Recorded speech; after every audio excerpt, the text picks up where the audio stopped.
UN Antonio Guterres manoli muruto e kar jot mare e boma Nairobi osingo ni UN biro timo duto manyalore e temo manyo kwe pinje mantiere kod tungni.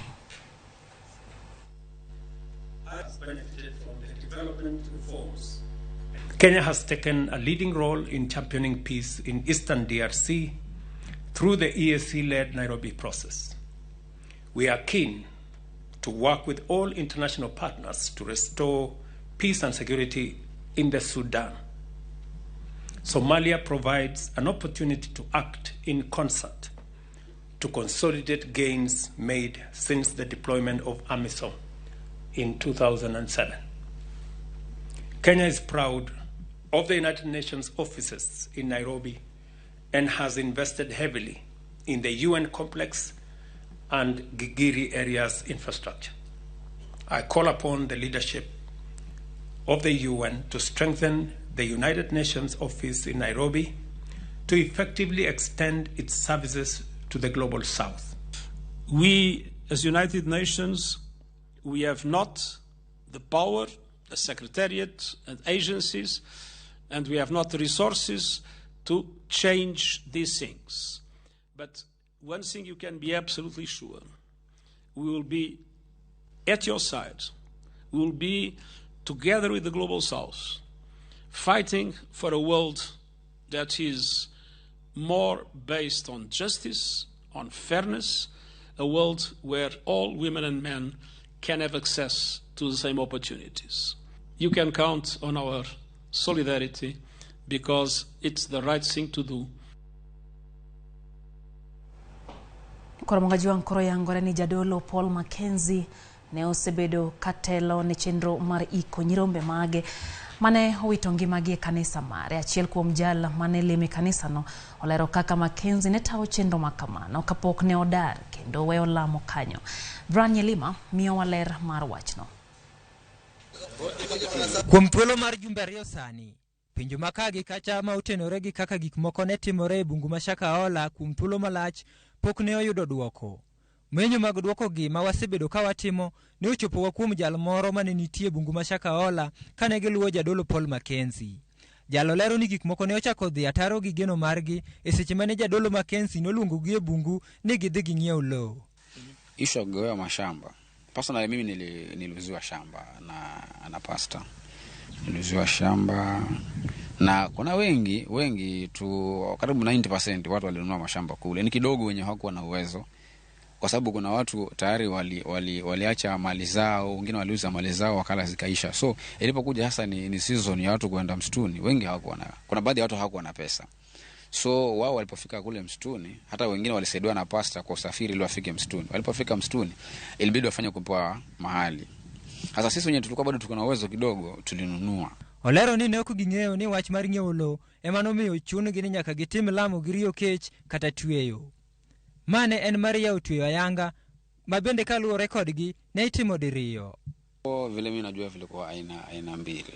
Okay, kwa mtazamo wangu kwa sababu kuna hiyo ya watu yenye sasa hii ambayo inaendelea ambayo ndio mereza alam ambayo sasa ni watu kufunga mpaka kufa. Na hapo nyumani nimeshuhudia watu wakifa kutokana na msingi imani. Napata mtu amedhofika kiugonjwa na bado atashikilia imani mpaka mwisho, hata aenda hospitali, atatumia madawa hivyo mpaka anakufa. Negiketo yie kuom jadolo Mackenzie kendo jadolo no ne tweyo diriyo e juma kane okonogi ni ene ma obiro tho mogik. Ne nitiere anyuola mohew 300 maduto te ne nigi kwan ji maromo 1500. Tangu nimjue yeye huwa ana siku zake 2 kwa wiki za maombi. Kuna Jumamosi na Jumanne. Na hili swala la watu kufunga mpaka kufa naweza sema kwamba yeye alikuwa hajaanza kwa sababu kulingana na siku alivyokuwa ameitoa yeye alikuwa atakuwa mwisho. Tuyo makamane ichako dwe mar achiel. Kaluwore gi tek mar londo alohoro ka bende ji ne wito ngimagi pile nochuno moko kuom liete mane oseiki ne oyar. Gino mane omiyo liete moko ne nigi ringre ma oingo achiel.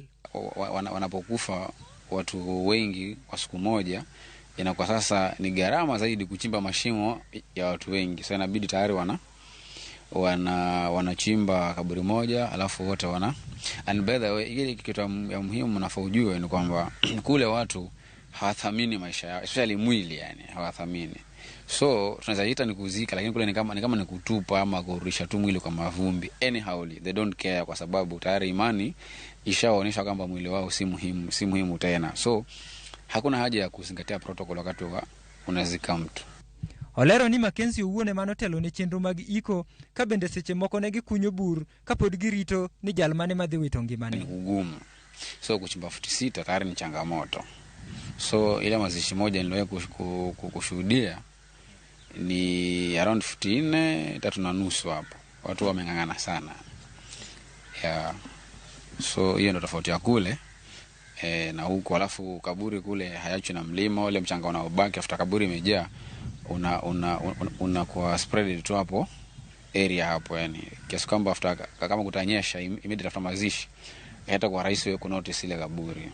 Hata sisi ndo tunataka mazishi, lakini kule inasemekana mtu amesafiri, ameenda kwa Yesu, na hata watu hawali, watu hawaombolezi kule, maana ni furaha mtu kuingia mbinguni, si ndio?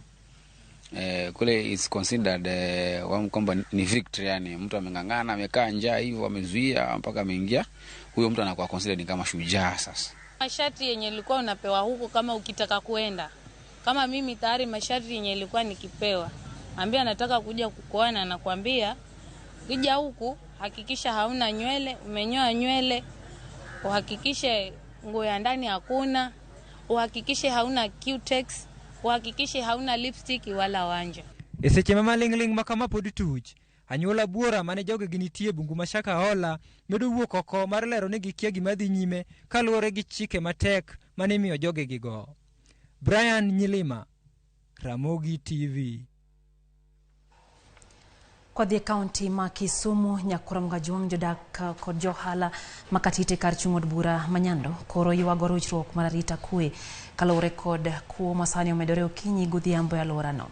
Geche ni nitiere jonjore moko masani okikre eigi mawuondre ne gin johala, gino makoro miyo gidwa chako nonro kendo goyo johala duto kogno kage kwayo bendo bila mondo mochung'ni arita mondo miyo chaka pedha motegno mareso gelwet jonjore mapoko yangi go watudre achiel kachiel gi Millicent Adiambo mantiere county ma Kisumu omiyo ler mathoth kotenore kod wechego mag arita nyakwara mgajuang. Millicent ageonerio makare nyiswani to wechego mag arita katito dhinade nyaka sechegi.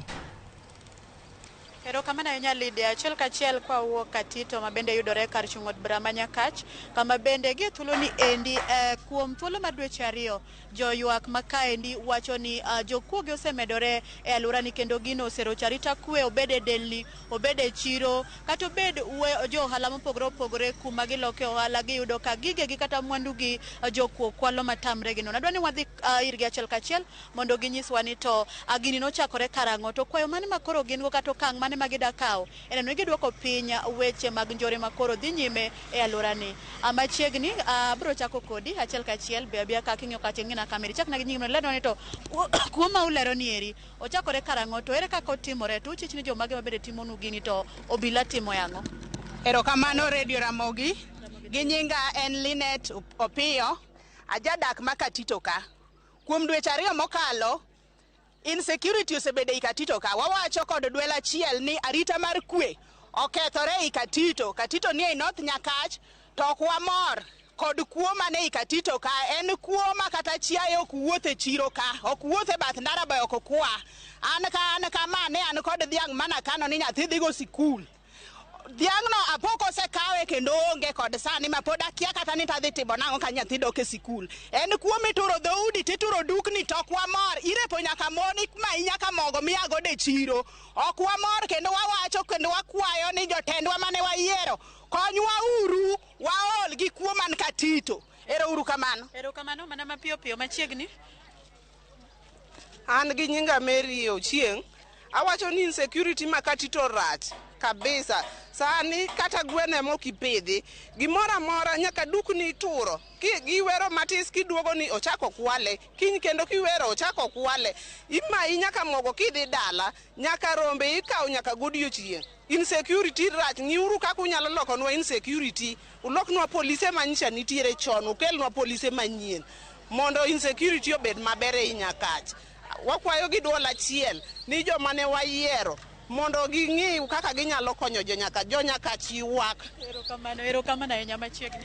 Iluonga ni Abdalla Otieno, an jalup jakom mar chiro Katito. En adier ni chiro Katito kata taon mar Katito osebedo gi kuo kabisa, kendo en adier ni jomoko osedonjo e kindwa kaka johala ni giloko, to kwatimo nonro to wayudo ka gin joma richo, kendo gin jokuoge mama kinyi godhiambo.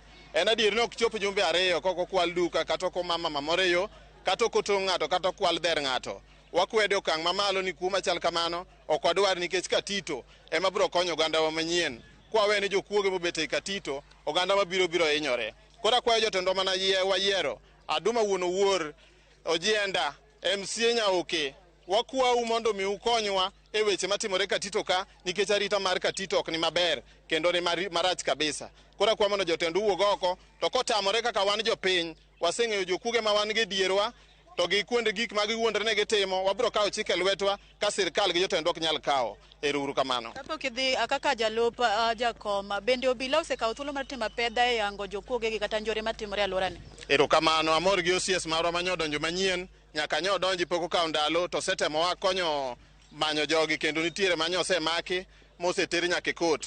Koro wakwayo ni mondo mi polise mani piny, awacho ka onge luoro mondo wilgi, mondo miwa polise manyien mondo watigodo Katito mondo wakonyo oganda ma Katito. Mana mapiyo piyo katieko, ng'ama nyalo medo? An iluonga ni Ken Bewa, boda chairman North Nyakach Ward, kendo watiyo e Katito ka, kendo e Katito ka te an machung' ne boda te. Kaluwore gi gik mosebedo katimore Katito ka e dweche moko ariyo mokadho, dukni turo gi e tokgi, kendo ibiro yudo ka samoro watchman obedo mbele duka, to tok duka iyudo ka samoro osetur kendo mabati osewuo. Omiyo kwasebedo mamor, kendo wan kaka boda wabiro konyo chief marwa tich, nikech e Katito ka orit kod Madam Chief Elizabeth mabende osebedo katiyo matek kaachiel kod OCS mancho kelo manyien. Omiyo wan kaka boda wabiro wuok oko te, kendo koro wabiro kawo chik mondo mi ti, mondo mi kuo matimore kani chien kata nyocha gikwalo pikipiki 3 e dwe mokadho, kendo kata sani waneno ka pod gilewo nyithiwa moko mabende nyithindo moko nigi nego. Ok wabi yie gi gima chalo kamano. Wan kaka boda wabiro wuok oko mondo warit taon manyo okelnwa kod anyang' nyong'oni kotelnwa kod jakom mar chiro Joel Nyangweso. Erokamano. Katieko adwaro ng'ama miyo. An iluonga ni Meresa Diambo, ajadak ma Katito. Mokwongo an gi chuny lit nikech ane baba to ane mama. Gira maloso manyalo konya rito ngima nyithinda ok anyal yudo. Awe chiaye katwe tol nikech aonge nyalo manyalo ndiko godo jakwath. To kaduogo to tole mayudo. Koro kaka piny tol ni dhiang' odhi kanye, tama wache nyaka sani. Kata sani ma wuoyo ni, an gi nyathi ma nyocha admit e skul, kata kaka dhi duoke ok ang'eyo nikech ane mama to ane baba to be ok en ng'at achiel. To gira maloso wero be kata kwa wero, kata last week nyocha kotur stowa mar cereals mokwal gigewa mang'eny kaka ne wawero. To kendo gimwacha kwano no wayudo niya, jokuoge gi tiyo mana gi nyithiwa moko ma giseneno ka kong'o omero mosemadho kong'o mool. Gine mitiyo kodgi kendo gine minyiso gini ding'i kama kama, ditim kama kama, kendo gin be miketo gi gisembo nyaka jamnigo. Litnwa malich, litnwa kabisa. Wakwayo ni jotendwa kanyalo konyowa, to konywa mondo gwambe ngimawa kod ngima nyithindwa obed gi kwe. Ero kamano. An iluonga ni Colombo David. Kuoma Katito ka ok osebet maber sana wan jok ma tiye iye ka ok waseneno maber ahinya. Mane wakwayo mondo DCI gi OCS gi OCPD mondo tem nono ane chakruok mar kuoni, nikech kuoni koro dwa dhi ahinya. Katito ok wanyal bet kaka jok moko mawelo, to Katito en marwa. Koro ne wakwayo mondo kuoni kaber to jotendwa mag security otieknwa godo. Erokamano ahinya machiegni. Erokamano Radio Ramogi. Ramogi TV, an gi nyinga an Grace Awino Kal. An chi Agoro ka an chi Nyakach. To jaoda notho higa mar 93. Nyaka kawuono asebedo ka konyora mana gohala, ema rito godo nyithinda, ema rito go ngimana. To e ohanda ni kwala okinyi gotieno. Kadhi aolo loan, aketo godo mwandu, kiduogo kiny tiyudo koting'e. Kidhi ka polisi idhi report, jakuo komaki kinyo duogo. Ikwala okinyi gotieno, jowadwa gikani. Adwa timo nang'o mondo adagi mondo akonyra kapod Nyasaye omiyo omeda ndalo kama. Konya uru jo kama. konya uru e wach kuoni mondo andani ema manyogo tema chiemo go jowadwa sani gikani kata ka wuoth bas ndara ng'ama diluonga madi mia 50 onge jokama konya uru mondo kelnwa jo arita mondo rit chiro mondo chiro bed kare mondo kata kiwe oandi tidhi nindo gi kwe king'eni kiny kadok tadok yude jowadwa eruru kamano.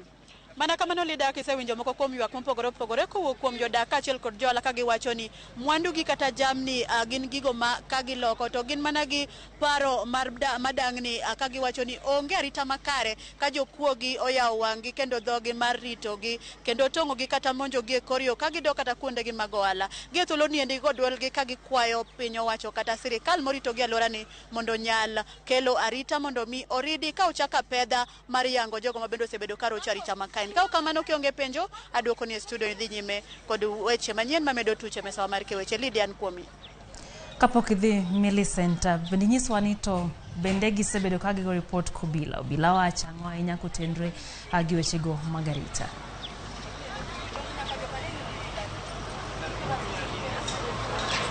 Ero kamana enya lida gie thuolo ni endi giwacho ni obila gisebedo ka giweyo kendo CS manyocho kelnegi manyien bende osechako konyogi timo apedha ka bende pod gikwayo mana obila ma bende nitie ma giwacho ni kosebedo ka timo tijgi mondo owuog oko ka kamano to owilgi okelnegi obila manyien manyalo konyogi e duoko arita makare e alworani mondo gidak kata gi loko ala kod kwe. Millicent achiel kachiel koya e kaunti ma Kisumu en geno marwa ni jotelo biro winjo ywak mar jo kaunti ma Kisumu mondo riarita e gwenge gero kamana nya Millicent kuom report ma kamano. Wadhi mbele nyakoro mga juangi weche manyien kaduogi nyake kaunti ma Nairobi kwa ng'yo mago motendre kod weche mag somo. Jatend Migago mar somo Ezekiel Mashogu oyie mar neno ni jopuonjre duto mano oyudo grade mar mbalariany e penj mar klas 12 mondo mi odonji e mbalariany mag piny owacho mabiro bang' kamiti mar od bura marango kaka ichano chenro mag piny owacho kendo jatelo ne tago maliet bang' ripode moko yango ne gichano chwalo jopuonjre moko e mbalariany mag ji giwegi mabiro mana ndalo achiel bang' jatend piny Kenya William Ruto biro kod yo manyien mar chwalo somo mag mbalariany kod TVET. Apart from funding and financial programs, there is also the issue of governance, there is the issue of management, which as a ministry we are also trying to deal with, such that we get the correct and the right men and women in the university councils, we get the right vice chancellors who will also be undertaken through the necessary training in management so that we get it right. We have decided as follows, that any student, any parent will make a choice of the university that he wants to go. If you choose Nairobi University, for example, you want to do medicine, you have an A, you will be able to know the fees structure of Nairobi University, fees a fee, my university, which is also offering the same course medicine, so that you go to that particular university. It is very clear that we have capacity in our universities, and when we say we leave it for students to choose between private and public, then it just means we are at the same spot. We are in the same position and we're in the same spot. Tanya County ma Homabay nyakura mga juang County ma Homabay yudo municipalities ang'wen manyien mageto chwalo chenro mag dongruok ne jopiny e boyo mopogore mantiere county no. Main bank ka jokanyo marom 32 board matawo municipality ang'wen chamo mar chakayanga tijegi e bombego. Municipalities ang'wen manyien go gino Ugis, Dhiwa, kendo be kod Mbita. Kapo ma Homabay to noso yudo municipality gni abich mokalo makoro kelo kwan municipalities chopo abich. Governor ma county no Gladys Wanga manotelo nyasi no okone jokanyo e board mag municipality go mondo mi oneni otiyo makare mar bero bombe mopogore e alworano. Do your best. Can you kindly do your best?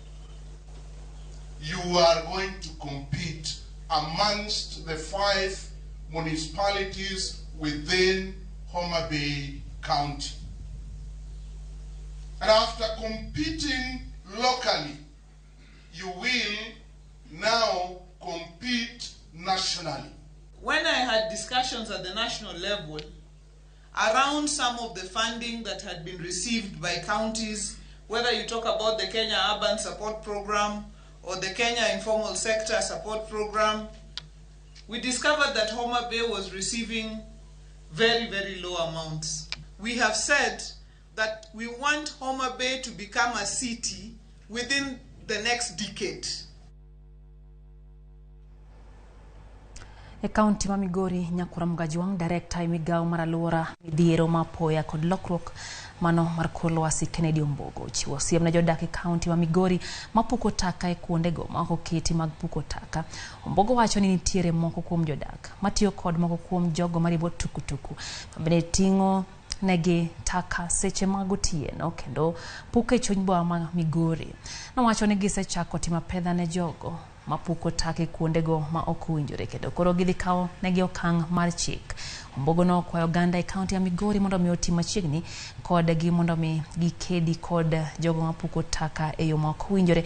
Komedo ne piny owacho ma kaunti ya Migori pod biro loso chike matayo wechego. Sama uketo takataka kama udwaro uketo takataka management mar takataka koro bedo mayot.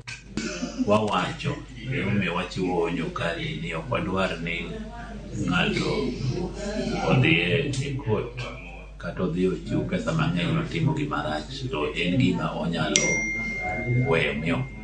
weyo moko timo. Onyalo avoid mano ni ok opuko takataka ma rach. Nyakura Mgajuang e kind thuolo malach puothe mathoth mantiere gwenge mag Nyanza osebed kipidhe kitime pith mag ochele. Kata kamano okang' ma kamano lokore ka koro jopur osechako okang' mar pidho kitungu. Jopur makamagi koro wacho ni pith mano mar kitungu nitiere kod yuto mathoth kipimo gi mano mar ochele. Wado report no koya kuom jafwambo marwa Sharon Ong'ao. Pith mar kitungu otimo newa e puothe mathoth mantiere e kaunti ma Migori. Ka puodhoni imedo kuone pi mar chwalo pith makamano. Hassan Zara en jadak e piny Misri. Osebedo ka konyo jopur mathoth e kaunti ma Migori kaluwore gi pith mar kitungu.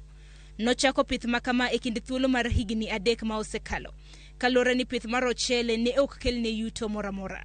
Kawuono en japur mong'ith kendo entiere gi mor mogundho kaluwore gi pith mar kitungu. And this farm good for planting because this farm have a water already and good weather for planting, and I have the workers. Many people here can help me for this farm. Manager mar puodhoni Tom Wasu wacho ni onge pogruok moramora e kind pith mar otungu gi mchele e kind pith ma itimo. Pogruok wacho ni janeno mana e kinde ma itimo keyo kaachiel kod yuto ma japur yudo tok uso cham. Whereas in an acre of rice, you can get up to around 60 bags, which will translate to around 140,000 when the market is okay. But in onion, you'll get that in an acre, you get around 20 to 25 tons. But if you go to the minimum of 20 tons, that will give you a minimum of 200,000 shillings per acre. So if you compare both, if you compare the onion and the rice, you'll find that there are more returns in onion than in rice. Hassan wacho ni osebedo ka ouso kitungu mage e chiro mapacho kae ahinya to ne jo ohanda swekra. The onion is a good business because what the 1 acre maybe give 20 ton and that's very, very good for planting. And this the onion here have 2 months now after planting. And already maybe take another 1 month, one big like that. The market we target are mainly the supermarkets because we are doing a medium size onion, that which is ideal for the supermarkets and mostly the local market. So most of our onion we are going to take to the supermarkets. Kata kamano, japur ni wacho ni osebedo ka okadhe achiedh nade makoni kod kocha kotenre kod pith mar kitungu. Owacho ni lum ma osebedo ka tiya oyaye mono loth mar kitungu ahinya to bang' ka osepidhgi. Omedo ko wacho ni kute bende osebedo ka ketho pith mano mar otungu e puodho. Kuom sani Hassan chano yaro pith mar otungu nyaka puothe mamoko mondo oywa jopur mamoko. Okang' mowacho ni biro medo ne jopur yuto. Sharon Ong'ao, Ramogi TV. Kadhi mbele ni riwruok moro miluongo ni She Makers katiyo kanyakla gi Mama Aida Odinga Trust ochako chenro mar jiwo nyithindo manyiri e skunde mag geto duoko chien kwan nyiri mago magamo EMOU kod mago madonje keny machon e sub county ma Ugenya. Jakom mar She Makers Rose Mistika wacho ni ne gichako chenro ni mano mar puonjo kendo yao it nyiri matindo e gwenge kaka yore maginyalo ritore godo. Mistika wacho ni thoth jopuonjre paro mana gamo remo kendo chako familia kapod gitindo kaluwore ni mano e ngima magiseng'iye gweng'. Mistika medo ni gik mathoth matimore kinda anyuola madala kama oting'o lwenje mag kit chwech hinyo keto ngima nyathi manyako kamarach. E bwo chenro ni nyithindo manyiri mantiere kamarach mar weyo skul koro ichulo negi fees. A lot of we as a country, for example, we are frustrated. The economy is high, so these frustrations sometimes the parents what can I say? Sometimes the parents reflect their frustrations by championing or advancing violence in the homes, and this affects the young girl back at home. So this girl grows up in a family where there is violence, and she's also not protected. She doesn't have the right products to use, especially when she's menstruating. So all these make her really vulnerable. Kwang'iyo nonro, kwang'iyo statistics mar Kenya mangima, EMOU odhi malo gi from 17 to 18% Kenya mangima. To kibiro Siaya and from 15 to 35%. To mano en gima rach kabisa e ngima wa kaka wan jodak. Nikech ka wan gi EMOU mang'eny e kor gweng' kuonde mwa ae, that means that ni ok wan gi ngima moro maber e mbele kanyo. Emomiyo kawuono wabiro ka mondo wawuo gi nyithindo manyiri mondo gine ka ginyalo dak maber, ka ginyalo bet magiritore nyaka chieng' gikal higa mar 18. Mano e gimomiyo maduong' momiyo kawuono wabiro kae gi organization miluongo ni She Makers, Aida Odinga Trust and Rawera Ratego. Ramogi jonge ndakta prako do chiko bang' saa 7 ma odiochieng' chenro en Migago. Erokamano kuom kete mana ka Ramogi TV na nyisi kata nyalo chwalo ote mag studio kokalo helai marote machuo kariyo adeka uchanano ka bende wantiere mbui kanyo. Noka Jackson Omondi Onjom Ramogi TV ler kaintire kare riwo kete mana ka chenro mar Migago. Steve Andiwo wuodi Ruma kaintire kadem bende wacho nitiere kodwe chenro ne.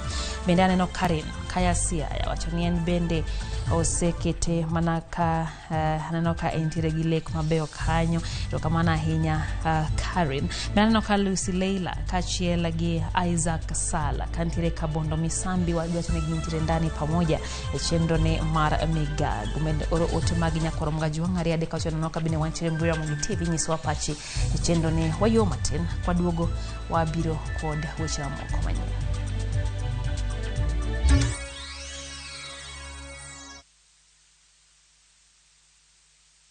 Kenyans are winning big on sharpbakey.com. Bet on these games now and enjoy highly boosted odds. Not for persons under the age of 18. Play responsibly. Sharpbakey.com is authorized and regulated by the BCLB. License number 416. Sharpbakey.com.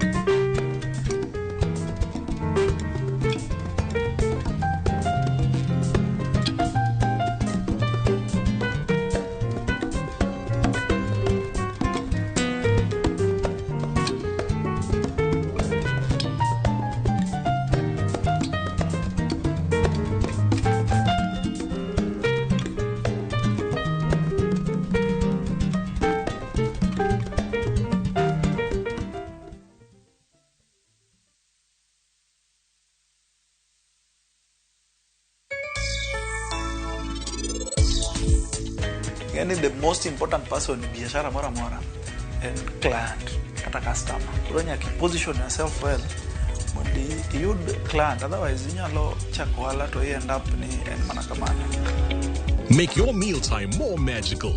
Buy any participating pack. Check under the cap to get your code and stand a chance to win free food shopping for a year, plus millions in instant cash, airtime and shopping vouchers.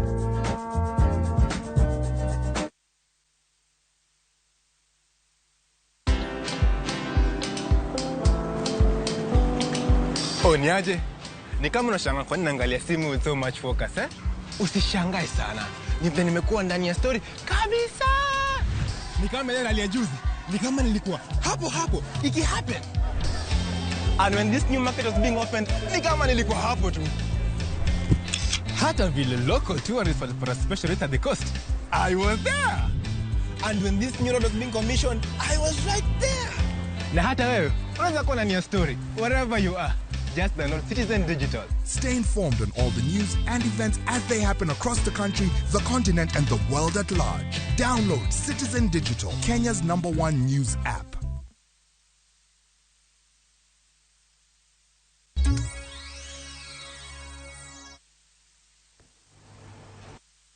Machini kende nyakura mgajongiro kama nedokete manaka chaneli mar Migago legimi weche manyien akorwang'yo mag matimore a piny mapacho ka piny owacho okwa mondo mi oduok chike mag tayo weche mag apaya mag NTSA kaka yo maduoko pinya masira mag apaya kagilose county ma Vihiga kinde nyasi mar sidho jopuonjre wi chik mag apaya jotelogo kwayo jatend migawo mar wuoth Kipchumba Murkomen mondo mi one ni nyamburko duto mag ting'o jowuoth ndiere kod rango ng'wech bende ne gijiwo derepe mondo mi olure gi chike mag apaya kaachiel gi kwayo piny owacho mondo otim nonro malong'o e medruok mag masira mag apaya. The cabinet secretary in charge of transport, hii maneno kusema ati amefunga magari ya shule kuanza sijui masaa ngapi kufika sijui saa, that is not going to happen. This accident didn't happen at night. It happened around, I don't know, 11, 12 there. So it was not at night. So it's not a question of the time of the day. It's the question of enforcement. It's a question of enforcement. Magari ziwekwe speed governors. Muweke katika barabara zote CCTV cameras. Kwanza kuna trucks drivers wanaleta shida sana. Tulipoteza watoto wetu hapa chini juu ya truck driver. Sisi hatubembelezi, tunataka hapa ihedwe, iwekwe speed bumps. Pale Lunyerere iwekwe speed bumps. We are not going to allow our people to be perishing day and night. We are not going to mourn day and night. Murkomen, take charge and we will support you. We want to see sanity on our roads. Our drivers who are on the roads, and may the minister, and we shall be talking to him because we are close to him, in charge of this sector, return road safety on our roads. That if this must happen, then it must really a case that should happen, and not courtesy of any carelessness. Kaluwore gi koth mamedo chwe county ma Turkana, apaya malodwar kochomo Lokiriama nyaka e piny libamba ma Uganda koro ok lure. Chal mar apayano miyo chenro mag wuoth bedo matek kawuok Lodwar nyaka e gwenge mag Lorgum kanok mar odundu makeo Peter ka bende osemiyo pi ochokore apayano kuom thuolo malach. Cleophas Oluoch miyo ler mathoth. Koth mapek osebedo ka goyo boma mar Lodwar kod alwora mare kuom thuolo mar juma achiel sani. Pi koth osebedo ka chokore alwora mar cereals, gino mabende koro oseketo chenro mag wuoth obedo matek. Pi makunore apaya biro kaluwore gi nok mar odundu mar Peter ka. Mano manyalo golo pige molil kawuok e chuny boma ma Lodwar. 40% of what we sell here in Lodwar town comes from Uganda. And anyone coming from Uganda, when he or she reaches here in Lodwar, is greeted by this worst road. And this is a shame. Na mara nyingi inatusaidia hata kupeleka hizi chakula za kama za kupeleka nje kama relief huko, lakini barabara hapa kutoka hapa town peke yake ilikuwa mbovu, haistahili ikae na ni hapa ni town. Chung mar pi apayano ochungo chenro mag wuoth matero mwandu e dag kothe ma Lodwar kaluwore gi chuodho ma bende nitiere apayano. Tuoche bende koro nyalo muoch ka jodak wacho ni suna bende koro osebedo ka nyuolore pigno.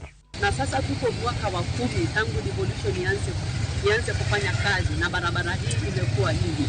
Kwa hivyo tunaomba serikali iweze kusaidia ndiposa wakahazi wa mji wanakuwa waweze kupata relief waweze kuendelea na activities zao wakiwa sawa. Sirkal mar kaunti ma Turkana yudo seyo mokalo kaluwore gi rach mar apayano. Jodak koro wacho ni sirkal ong'eyo rach mar apaya to pok gitimo gima dwarore mondo gilose kata gikete lam. Jopiny wacho ni e kinde ma otieno masira mag apaya timore ka joriemb jamburko kod apiko lwaro joma giting'o piny kuom rem ng'eyo kama onego giluw. Aswa Kenya Urban Roads Authority wahakikisha ya kwamba hii barabara imewekwa kwenye bajeti na imetengenezwa mpaka ishikane na hiyo barabara ambayo inatoka Manyien. Cleophas Oluoch, Ramogi TV. Koyo mago magapanya kora magajuang wang'eyo mag motendre kod masira moro Nyamira kama dichuo moro ma jahigni 45 no itongi mane toklo ime kinde mano kunyo le gwenge mama Cairo mayudre kaunti ma Nyamira. Kalore kod jowetene mane gikunyo godo dichuo no moyang kaka Eric Mwando mane limbe gwengno na obede tipo korito siepene mane tie kinde mane losi anyore ma oime. Jogweng makono oywago chenro mag kunyo matimore maonge lai makare gino magiwacho ni biro medo masira machalo gi mano. Ringre mare no tere karkano ringre ma Nyamira. Nilitoka asubuhi nikaenda mission huko Kekano. Nikamkuta kwa barabara wanaongea na wengine. Nikamwacha hapa nikaenda. Kurudi nafika nyumbani hivi kama dakika 2-5 hivi napigiwa simu, kuna mwenzetu alikuja paka huko nyumbani. Kaniambia kuja nikuambie siri. Nikaenda akaniambia pole, kijana yako amefariki, aliangukiwa na mawe. Tulikuwa tunafanya kazi hapa, huyu mwenzetu akatoka huko ng'ambo, akakuja kusalimia rafiki yake hapa, alikuwa anapasua mawe. Sasa wakati alikuwa wanaongea na yeye, sasa ilikuwa jua, alienda kwa kivuli kidogo. Sasa kwa kivuli ndio mawe ilimwangukia kutoka juu. Sijui ni kena hii serikali, na hata naweza sema hawa maafisa ambao wanashughulika na barabara, ingekuwa uwezo wangu hata wangefutwa wote, maana ationi chenye wanafanya hapa. Wanapita hapa kila siku na magari makubwa. Nini yetu ndio tunawalipia, wanatembea sisi yetu ya kulima pamoja na wananchi wa kawaida, lakini hii barabara vile unaona hata vijana wenye wanachimba hapa, hata security inatembea hapa inaona vile imechimbwa huko, hawashughuliki. Kwa hivyo hata kama hii ajali imefanyika na serikali nayo pia imechangia. Tunaomba wananchi wakuwe waangalifu wakati wanachimba, hasa wakati wa msimu wa mvua. Na hasa serikali pia iwe itusaidie kupanua mabarabara ambao hata wakati wamechimba wawe wakiweka hizi kwa sao eneo zuri, wakati hata wanatoa inakuwa rahisi. Watio mos nyanyola no Manyamira kabende wageno ni biket chike makare mar neo tachendo geyo makare. Wadhi Narok, apisa maduong' mochung'ne weche mag rito bunge kaunti ma Narok Emmanuel Kinaya ochware doho kod ketho mar weyo thuolo lori moro mano obila omako koting'o yien kaka yor lal kod neno. Kinaya mano ochwale nyim jal bura maduong' Samuel Migai nodonjne kod ketho mar weyo thuolo lori mano omaki tarik 2 dwe mar 2 higani. Kata kamano ne odagi ketho kendo doho we thuolo gi rambun mar shillings 200,000. Bura mare ibiro winj kendo tarik 17 dwe mar 5 higa 2023.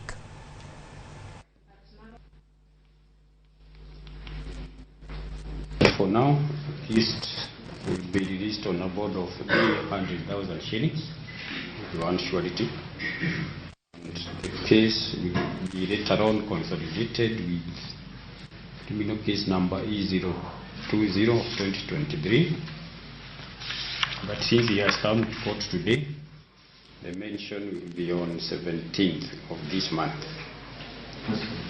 That is clear?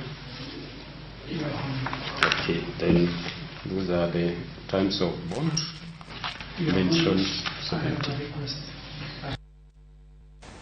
Kabolo wante Narok nyakura mgajuang kaunti ma Narok yango ni gwenge maromo 316 nyaka sani osetieko wach dhio ke bunge kuom higni 2 mokalo. Jatend Migago mar thieth e kaunti no Anthony Namunuk Opoyo kang maka kamano kawacho ni mano konyo lweny magisebedo kagigoya ahinya mano mar tieko tuoche malandore nikech dhi oko e bunge. Omedo ni piny owacho manaroko kedo tenge milna par mano mar medo kata kedo kod wach no medhi tigode gero choche kendo thiedho tuoche malandore. We are the best performing county in terms of among the 15 counties on matters open defecation, that is elimination. We've managed to deliver 316 villages since 2021 with our development partners helping us.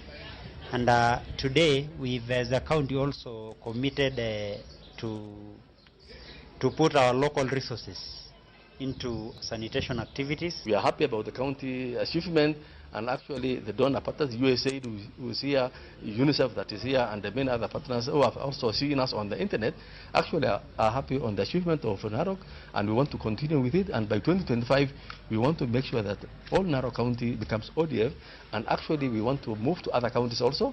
Other counties are also doing the same thing, and by 2025, we want the 15 counties we are calling high burden to move away from what is being called high burden to the other for the 32 counties, the normal counties. We see progress in what is coming out of Narok County. We are very sure and very determined that by 2025 we should have Narok open defecation free. I am particularly happy, and as an organization, as AMREF, we are happy because to see an injection of 10 million Kenya shillings per year by the county government is a strong message and a strong commitment that the county government is serious on this journey. This will add into what other partners are doing. Emago mag pur nyakoro mga juang jopur mathuru ka koro jiw mondo mi odonje pur mar avocado mondo mi kik chiro mayudre pinje maoko bagi. Jotelo mawuok e kambi mauso lembe pinje maoko mong'ere kaka Mofa Fresh Fruit Exporters Limited ne ogoyo kambi e gwenge ma Kiambu mar jiwo oganda mondo mi odonje pur makamano. Jatatije mar Mofam Elijah Kamau na ojiwo jopur mondo mi ochak loso kodhi mag avocado kaka yo mar nyayo pur mar olemono. Nyasino notelie kata mane geto miyo jopiny kodhi mag avocado no yure kod minod ogai Martin Migepe Tesi Musalia mano opoyo kang mar pogo kodhi ahinya to ne jok mang'ole pachoka. Kenya no yudo chiro mar uso avocado e piny mar China higa mokalo kendo koro geto uso avocado ma ok tin ne shillings bilion 15 e pinje maoko kuom higni 5 mabiro. Toa avocado kwa hiyo wakati juu kuna wakulima wachache wako nazo kwa saa hii. Kwa hivyo venye tunapeana hizo seedlings tutasifuatilia hata na extension officers na watu wa agriculture wa areas za Vihiga ndio to make sure hiyo avocado imetuzwa kulingana na fenya inafaa. Soko ya avocado ni mzuri. Juu tumefunguliwa soko ya China. Soko ya China ni soko kubwa sana. Na hata ile kitu wanataka wa China ni quality. Wakiweza kupata quality mzuri ya avocado, hiyo soko ni kubwa sana. Mti ya avocado ukipanda after 3 years to 2 years inaanza kupea mazao ambayo ni ya kilo 100 na kitu kama umeipatia mbolea vizuri na umeipatia maji vizuri. So inatusaidia sana. Sasa huwezi linganisha ukiangalia mti moja kama iko na kilo 100 na kitu na unauza kilo moja kwa 100. So inaoneshana kwa mti moja inakupatia 10,000. Na haina shida mingi, haina shida maugonjwa, au utasema kuna jua ama utasema baridi inazichoma. Ni mti ambaye inatusaidia na itatusaidia kwa njia ya manufaa. These seedlings are going to Vihiga, a county that you have said has rich soil for the planting and production of avocados. As we take them to Vihiga, we are going to distribute them to persons living with disability, not only to economically empower them, but also to gain from the environment. On that note, I say thank you very much for your kind contribution. I cannot thank you more. I thank you even more for the technical support that you're going to give us in Vihiga. And once in Vihiga, I purpose to go out of my way and encourage our local community to go into the production of avocado so that you can meet your numbers and we in turn can benefit economically. Warire kadhoath na mchumbinya kuramga juang jodak matera taveta kwa mondo ket maino marge nyari tamarnge mage kendo chope ute thieth mar yango chal marge kaluwore gi medruok tuoche makocha ahinya te kind jogo ma hikgi oniang'. Mage timore seche ma koro board mar Kenya Port Authority chiwo thieth manono na jodak ma Mwakinyungu mayudre Mwatate kaka yo mar konyo counties mantie na mchumbi mayudo midhiero makamago. Ratije board no Bernardo Sero nolero ni KPA ne otiyo gi omenda moingo milioni 3 chenro makamano.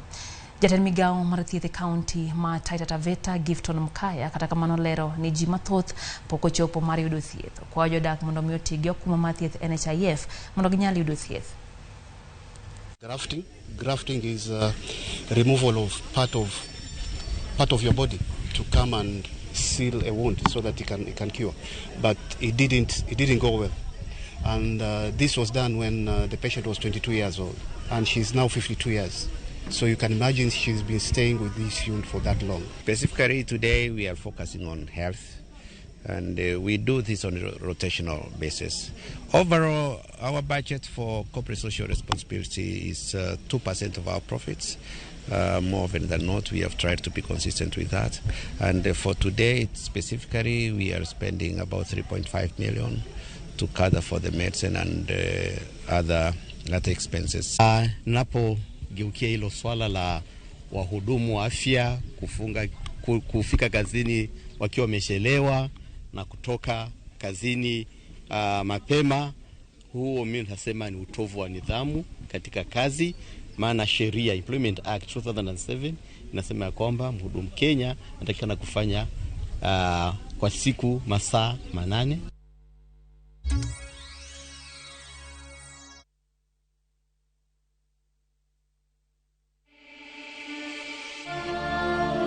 In what is now Kenya's worst drought in 40 years, over 5 million Kenyans are facing starvation. And almost 1 million children are staring into an uncertain future due to hunger and malnutrition. The situation is predicted to get even worse in the coming months. Our time to act is now. We have always been there for each other in the spirit of togetherness. One people, one nation. Together, we can help children in the worst hit counties to have a tomorrow to look forward to. Every help counts. To send your donation, dial *802# on your phone or visit www.saidika.co.ke, an initiative of Kenya Red Cross Society and Saidika.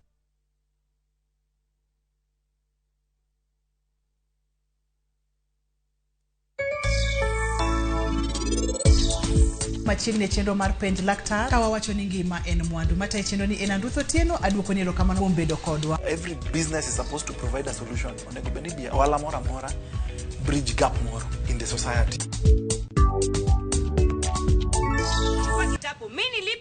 So you might need that big mfuko. This back to school week, you can now shop big. Naivas Kikapu Kibonge, the biggest season saving countrywide. Naivas saves you money.